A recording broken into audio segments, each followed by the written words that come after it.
বন্ধুরা, এই ঠাকুরের থালা বাসন সেট সমস্ত কিছু আমার ভাইফোঁটার গিফট মা এবং ভাইয়ের তরফ থেকে।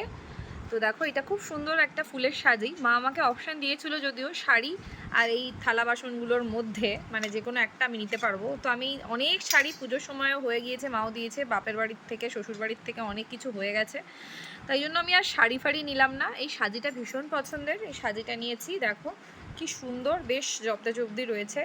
আর টুকটাক বরণ করার জন্য দেখো আমার এই থালাটা ভীষণ ভালো লেগেছিলো, তো ওই জন্য আমি এটা মার কাছ থেকে চেয়েছিলাম, কারণ আমি বাড়িতেও ওরকম আমার আছে। তারপরে এইটা দিয়েছে হচ্ছে সবসময় ধরো ঠাকুরকে আমরা যখন মিষ্টি টিষ্টি ভোগ দিই, সেই জন্য এই থালাটা মোটামুটি খুব সুন্দর একটা থালা। আর আমার কাছে যদিও আছে এরকম, তারপরেও এরকম একটা নিয়েছি। আর মা এইটা দিল, বললো বাটি কখনো যদি তুই প্রসাদ তোর ভোগ টোগ দিস ছোট ছোট ঠাকুরকে, তোর যেহেতু ছোট ছোট ঠাকুর আছে মা দেখেছে, তো সেই জন্য এইটা দিল। আর তার সাথে একটা খুব সুন্দর গ্লাস। তো কেমন হয়েছে আমার গিফট তোমরা কিন্তু অবশ্যই জানিও। আর পিতলের বা কাঁসার জিনিসপত্র কাদের ভালো লাগে সেটা অবশ্যই তোমরা কমেন্ট করে জানিও। সব থেকে বেশি সুন্দর কোনটা হয়েছে সেটাও কিন্তু জানিও। ধন্যবাদ।